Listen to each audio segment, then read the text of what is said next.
This podcast is protected under the laws of the United States and other countries. Unauthorized duplication, distribution, or exhibition may result in civil liability, criminal prosecution, and the wrath of the tall man. Boy! Hey, let's talk about you, the ID10T community events at ID10T.com, like Russ Stevens, a.k.a. Cat Bus Russ, who has started a podcast called 90 for Chill, which Russ says is dedicated to movies with a runtime between 74 and 99 minutes, the time frame that I feel is ideal. Russ, I could not agree with you more. That is a fantastic idea. Russ goes on to say there are times you need a cinematic fix but don't have time for the latest Scorsese masterpiece or offering from a comic book universe. There's also times when you need a conclusion to prevent a binge costing you a whole night. My guest and I try to follow these guidelines as we chat up features that are definitely worth your time and are beyond easy to make time for. 90 for Chill, the podcast, can be found on all major podcast platforms at 90forchill.com, and that's spelling out 90, Ninety, 4 FOR, chill. So there you go. Thank you so much for sharing, Russ. Really great idea for a podcast. Events at ID10T.com for everyone else. You got your toothbrush? Check. Do you have your deodorant? Check. Do you have your cozy clothes? Got that. What? Do they know I'm black? Should they? You might wanna, Mom and Dad, my black boyfriend will be coming up this weekend. I just don't want you to be shocked that he's a black man. I ain't never seen you like this before, bruh. Meeting families and taking road trips. Don't come back all bougie, man. Come back, get your damn pants up to your damn stomach.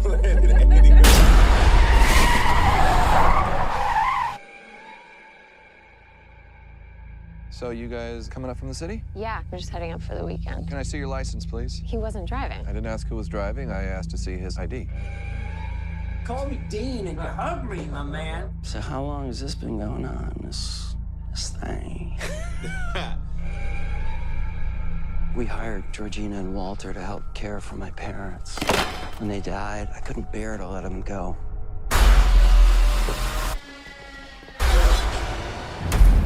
Do you smoke in front of my daughter? I'm gonna quit. She'd take care of that for you. How? Hypnosis.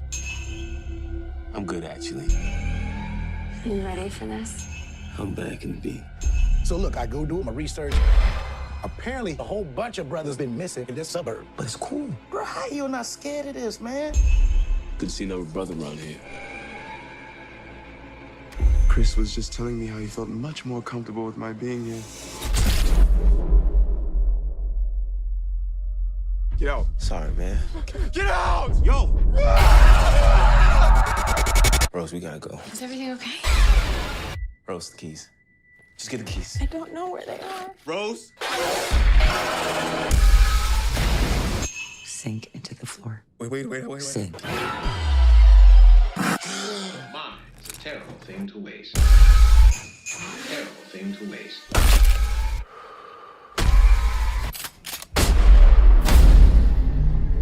If there's too many white people, I get nervous.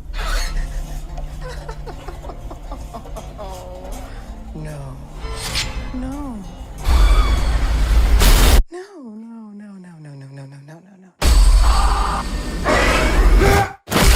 A mine is a terrible thing to waste.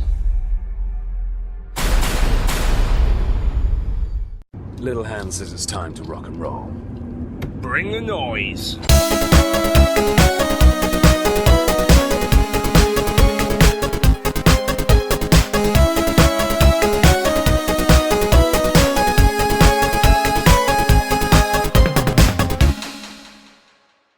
Hello, and thank you for checking out this episode of I Dig Crazy Flicks with Cat Bus Russ. I am your host, Cat Bus Russ, and I suppose we could actually call this a 90 for Chill episode when Get Out concludes, or at least goes to credits at the 1 hour, 40 minute, 30 second mark. We can even use that old 12 parsec rule to round down, but I digress. This episode I would say, is basically a marathon in a sense. I decided I was going to go to Ebertfest, except I was a week accolade on that. And the movie I really wanted to see was Get Out. I mean, there were a lot of movies I wanted to see. I mean, and it's really sad that I believe Ebertfest is concluded. There's not going to be a 2027. I kind of frown on the Champaign Park District for not just carrying on, maybe not to use the Ebert name, but having a festival like this. But who knows? I am not the person doing the budgets. I suppose that's just what it comes down to. I decided to warm myself up with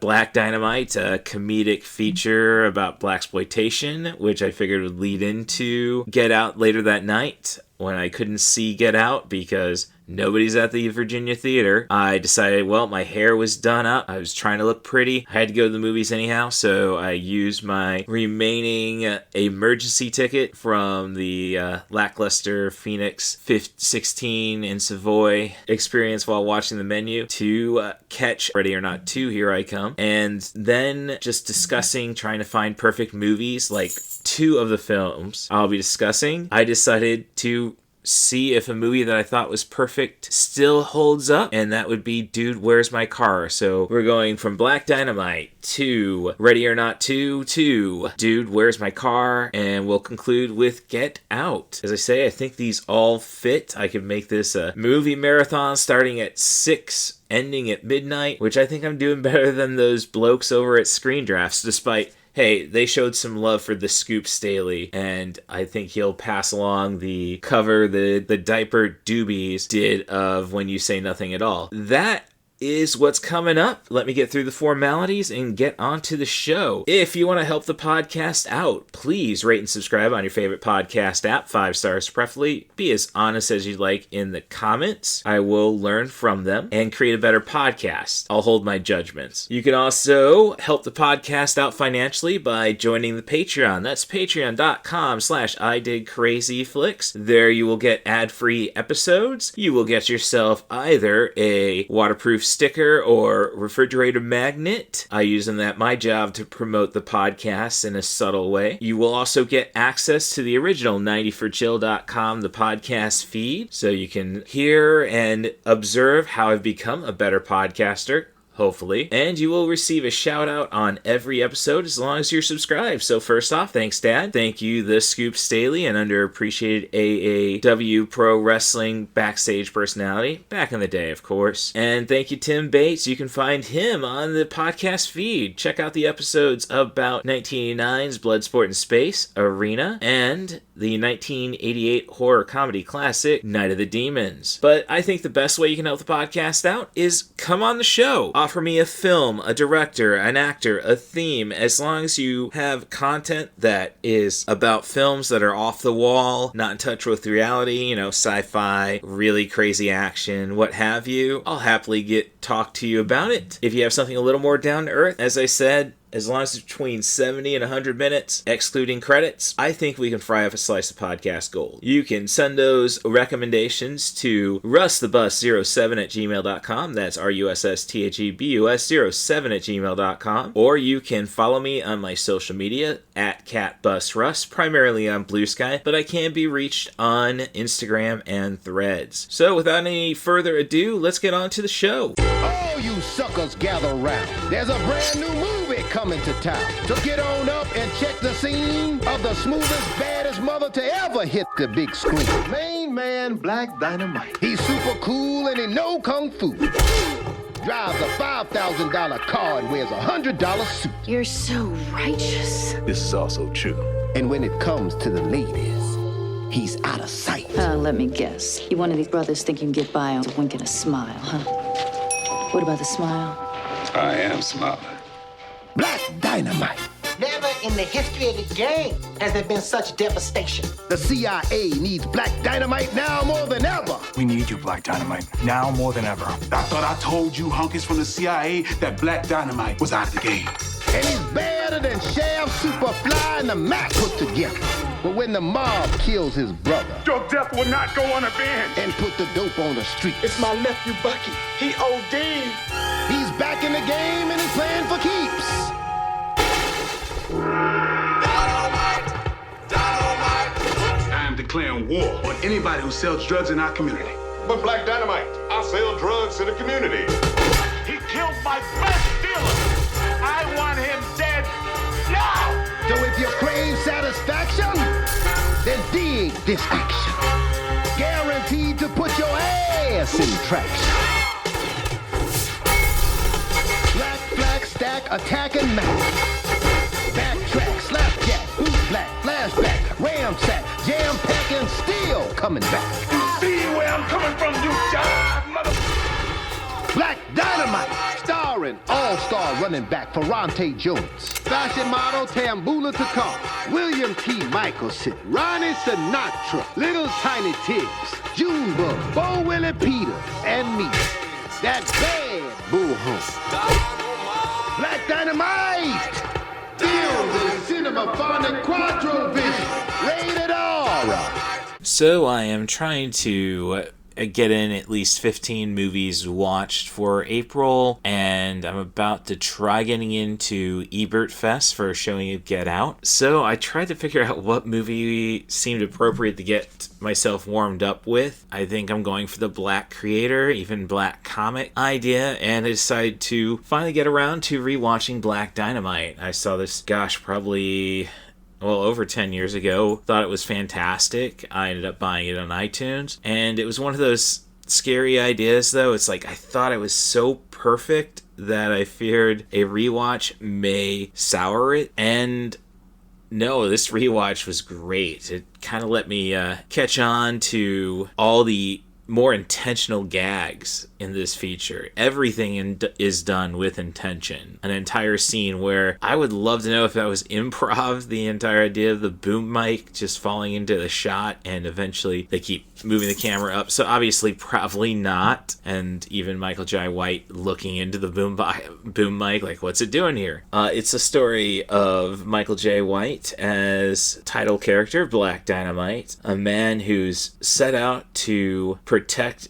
the city of Los Angeles from government conspiracy, the Italian mafia, and just the influence of drugs in general. As he's trying to find out the men or whoever was behind the killing of his brother, played by Baron Vaughn, in a very early role for him even. It was, he just goes and kicks ass. This is kind of like, in a sense, Bruce Lee and Enter the Dragon. You just can't touch the guy. Granted, he does allow our final boss to get a few shots in. Wasn't long beforehand he delivered, "Suddenly I want to get off this island," to paraphrase Jim Kelly from Enter the Dragon. Great comic cast, another Bokeem Woodbine role, and I imagine I may have missed him because he was probably all pimped up. I mean, you have Arsenio Hall. It's just a stacked cast of Cedric Yarborough. Probably has the best line from the trailer after Michael Jai White says, "I'm here to tell you I'm going to go to war with anyone who's selling drugs to the community. But Black Dynamite, I sell drugs to the community." It's just silly, but everything's so intentional, which kind of brings me back to some movies I've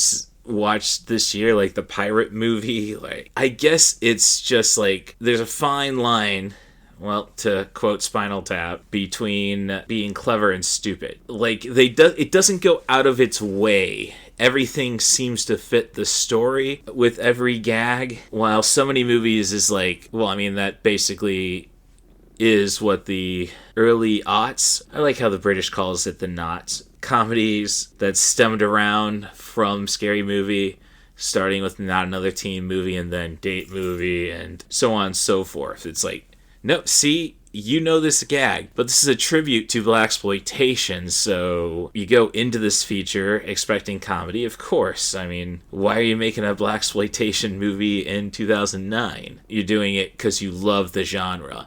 So many movies just like, well, it's something people will recognize, and so hence it will be funny. And no, that's not how it works. Comedy can be impolitically correct. I mean, if you got sensitivity to a 5-letter slur, this isn't one for you, starting with N. Granted, they don't hard R it, at least in the subtitles. Oh, and like the entire soundtrack pretty much singing along to the story of Black Dynamite, giving it a play-by-play virtually. This is just perfect.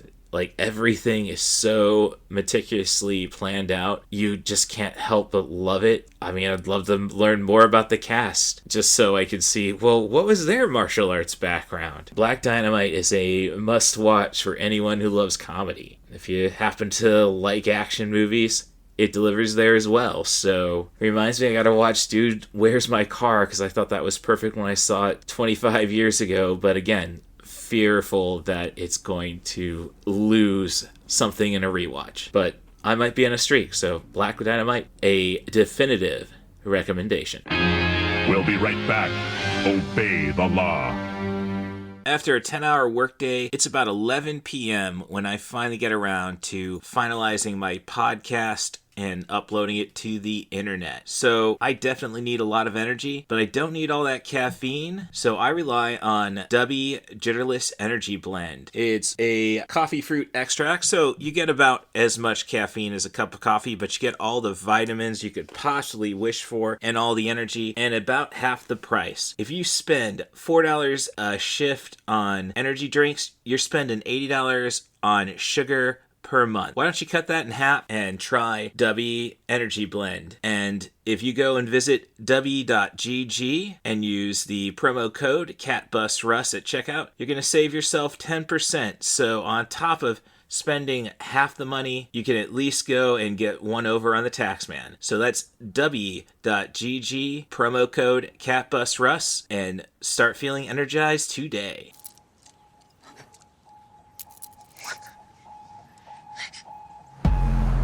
The game will begin. They're coming. Oh my God. In 5, 4, 3, 2. Do you have any questions? Can I have a cigarette? The heads of the council families will try to kill you and your sister. Whoever does wins the high seat and controls everything. Everything? The world. You're telling me you didn't know your fiancé was in a devil cult? Listen, if you don't do exactly what I say, we are going to die.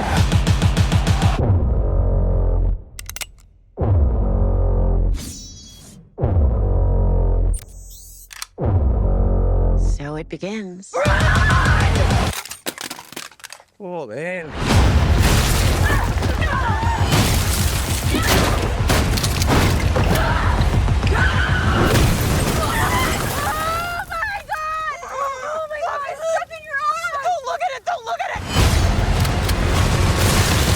Back for round 2, bitch! Yeah.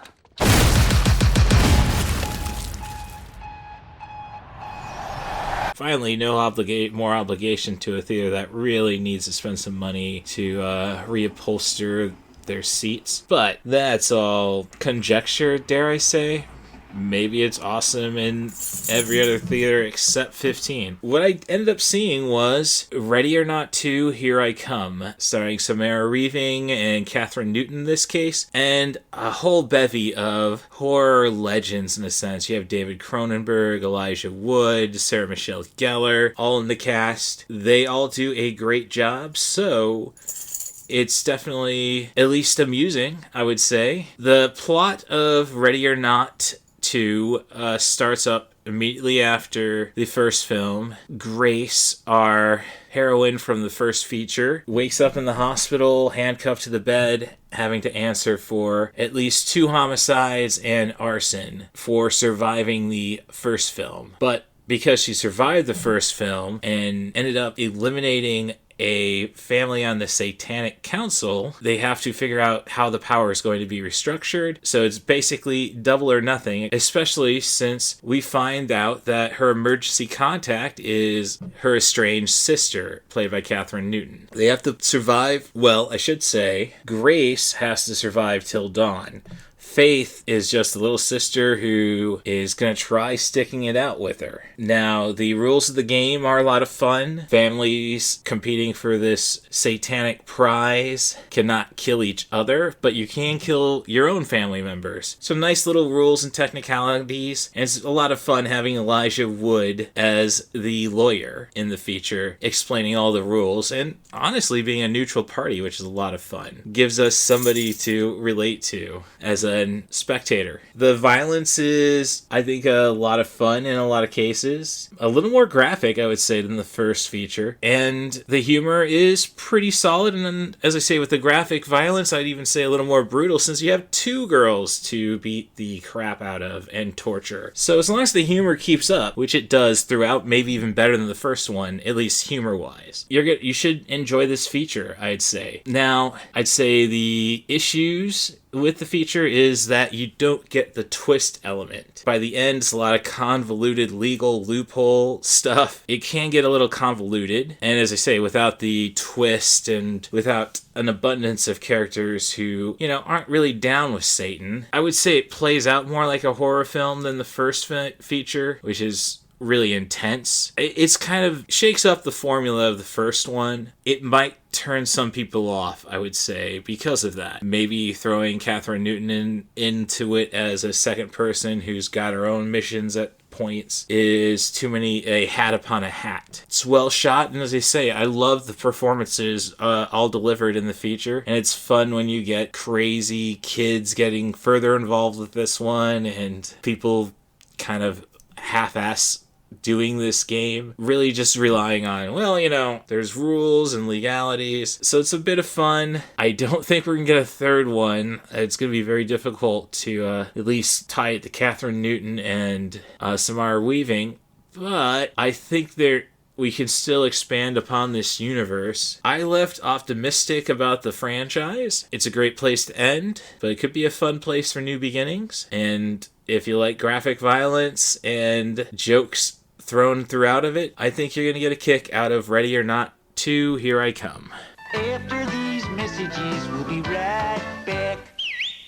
You do not have to be like me, because I know that everybody's social media feed is bombarded with ads for the new guilt-free snack. But you're scrolling on social media, so you're curious about a lot of things. And fortunately for me, I have a pretty high batting average when it comes to trying stuff from online sources. One of those hits was Deutsch Snacking Dough. It's cookie dough you can eat raw, you can bake into cookies in under 10 minutes, and it just fills you up in a few scoops. I like to eat a pound, maybe 2 pounds of chicken wing in a sitting, and still there's the urge to go for that 3rd pound. But with Deutsch Snacking Dough, you take a couple scoops, and it just settles me down, and I feel full. Free of the top 8 allergens, they're gluten-free, low sugar, and have 3 times the protein of any other dough out there. And it's plant-based. And as I say, I can eat 3 pounds of wings in a sitting if I feel like it. I am a carnivore. Needless to say, I was skeptical about plant-based snacking dough, but my skepticism was proven wrong. So if you go down to the link in the description of this podcast, it will take you to my portal and you will get 20% off of your order. So find your new snack today, Deutsch Snacking Dough. Last night, Jesse and Chester had the most unforgettable time of their lives. But this morning...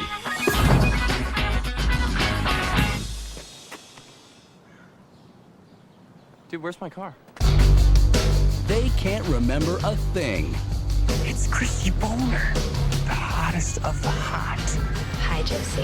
I had a really good time with you last night. Have you seen my car? Well, I saw the back seat.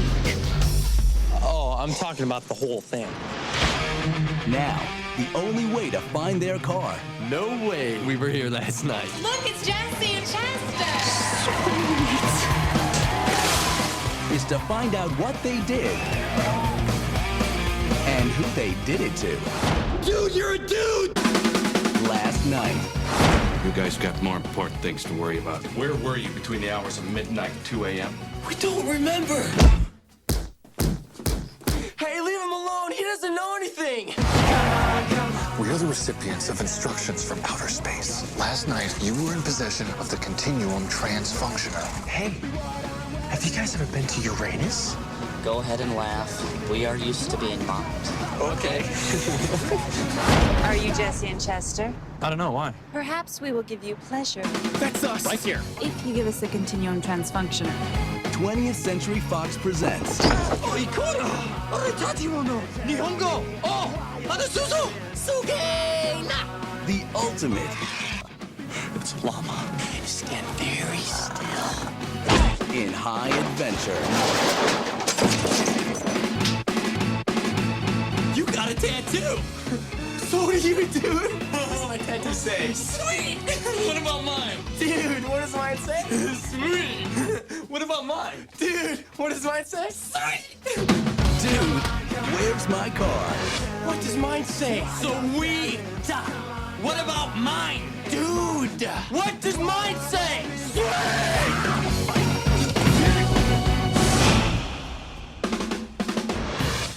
So I finally went back to the year 2000. Just now thought of it, that would be Back to the Future, at least according to the Conan rules, but I digress. I finally got back to rewatching Dude, Where's My Car? Let's just say it's a time capsule, and if you open it up today, I mean, this is really the peak of Gen X and millennial humor, and that kind of is a sad thing, I suppose. And when I say that, it's more or less just this stuff that is very much dated. And since it was a product of its time, you can't really go and excuse it, I suppose. With that said, that's really just gay panic, transphobic humor, which, at least when I was 20 when this feature came out, may have been a little too unaware of to really find offensive. Kind of in the Ace Ventura Pet Detective sense, I suppose. Like, oh, we're supposed to look down upon this. It's weird. It's not natural. And yeah, I'm definitely over that. So, you know, it's a sad statement of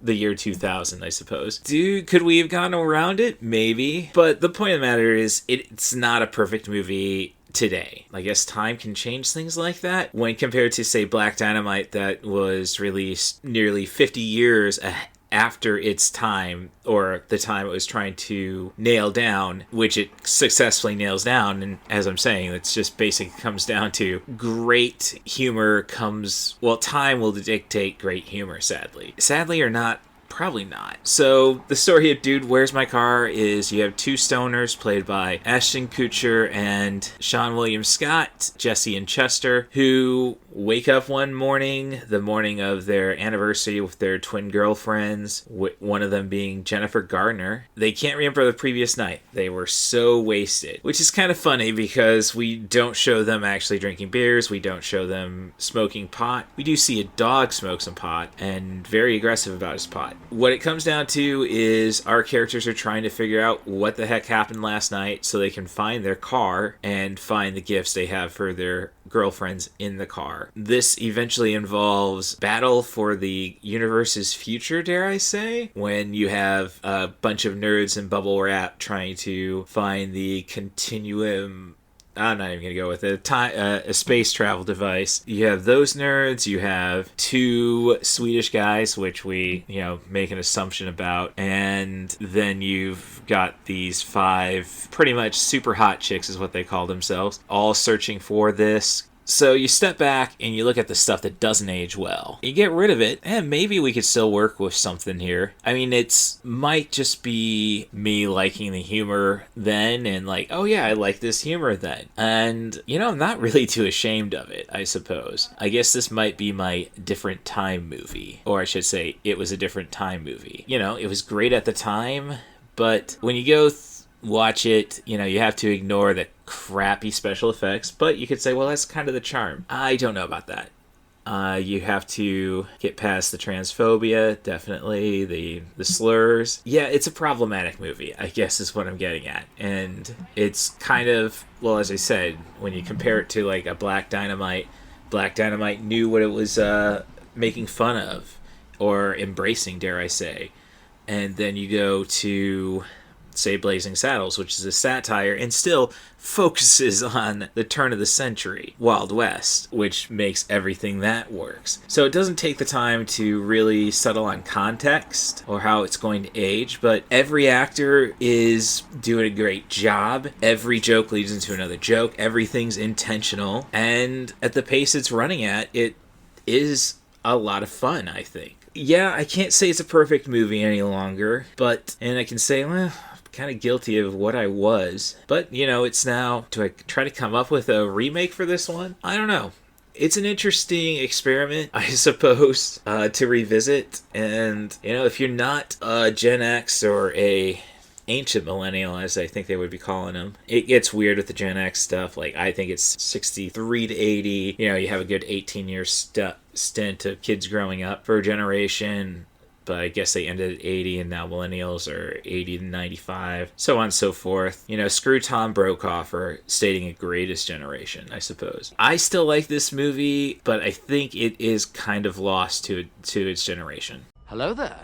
I hope you've enjoyed this episode of I Dig Crazy Flicks thus far. Before we conclude with the midnight show, I just want to send out a thanks to Stacia Marie Harden. Thank you for keeping an eye on me, keeping me out of too much trouble, and I hope you're doing the same for everybody else you touched in your life. And I hope you'll have a great birthday, and may the 4th be with you on that. And I hope you're squeezing the ectoplasm out of Skimbleshanks, the one-eared angel, the most jellicle of kitties. I guess you can leave him some breath because he's quite the conversationalist. And now, back to the show. This means so much to me. I stopped writing this movie about 20 times because I thought it was impossible. I thought it wasn't going to work. I thought no one would ever make this movie. But I kept coming back to it because I knew if someone let me make this movie, that people would hear it and people would see it. So I want to dedicate this to all the people who raised my voice and let me make this movie. You guys, thank you so much. To the cast and crew, I love you. Thank you so much. My wife, who supported me through this whole process. My mother, who taught me to love even in the face of hate. And to everybody who went and saw this movie. Everybody who bought a ticket, who told somebody to buy a ticket. Thank you. I love you for shouting out at the theater, for shouting out at the screen. Let's keep going. Brian Roberts, thank you. I love you all. Thank you so much. Good night. And I finally finished the movie I was getting myself pumped up for with the Ebertfest that I was a week off in realizing, and that was Get Out. And really wish I could have seen this in a theater because this is definitely like a shut your phone off and just go for the ride. I mean, it sets itself up as an intense film with its opening scene, which really doesn't necessarily have anything to play with the rest of the feature, but it just tells you that be on guard, be aware that everything you suspect actually is probably going to come true, and they just create such great... Jordan Peele just created such great characters. Daniel Kaluuya's Chris is our protagonist. The Allison Williams, Bradley Whitford, and Kathleen Keener. Those are going to turn out to be some badass villains. And you just can't help but love... Stephen Root's also in there. So that's usually a sign of good things to come. Or, I know, RoboCop 3, but I digress. But you have to love the character of Rod Williams from Lil Rel Howery. Everything about this movie, except maybe the fire effects at the end, are just so... I see something and it's like, I gotta research that. That's the problem with the second screen life. So it would have been great to see this with an audience. Now, I think it may have been a little weird an audience for Get Out. Ebertfest, film festivals. I just don't know what the turnout would be from the black community. Which was kind of the thing that scared me about seeing it back in 2017. So hopefully I've grown a lot. But it was like, is it really our movie right now? Or, see, I use the term "our" and no. I mean, is it a movie that we should feel comfortable with? And I'd say no. In the end, you can say there's not a racist issue about it, as Stephen Root tries to define. But, it's why black people are getting abused. It's a story of Chris Washington, who's going to meet his girlfriend, Rose Armitage's parents, a neuroscience and a psychiatrist who specializes in hypnotism. For the first time, of course, this is the week where they have their grandfather's annual get-together, a tradition they've kept on after his death. Again, lots of white people, and of course they're asking all the questions you shouldn't ask. What is the African American experience? Oh, black is in fashion now, and you feel, as a white guy, you feel like, oh, geesh. And maybe this is a person who doesn't like meeting new people. Kind of turned me off from religion, actually. Or scared me when I was looking into other faiths, it's like, I just don't want to be the Gentile in a crowd and going into Jewish stereotypes that not many people show up for non-holidays. I'm saying Garden State established that. Like, I did not want to have to meet every single person in a synagogue when I was looking for other religions in my early 30s. Yeah, as we've established, I'm an atheist. The fun thing is that his friend Rod has pretty much foreshadowed, this is not going to end up good. Lo and behold, we have a conspiracy where I don't want to give it away because I didn't really know what the secret was. So yeah, it's a bloody masterpiece, brilliantly directed. The script is always tongue in cheek in a sense, but again, the intensity that just exists throughout the film, you never feel comfortable, and that's what excellent horror should do. Can I hear a wahoo? This podcast was made possible by the love and support of Dave and Cindy Stevens, Rory Stevens and Allison Higgins, Danny Daniels, and Stephanie Smith. Long live Flash! You've saved your Earth. Have a nice day.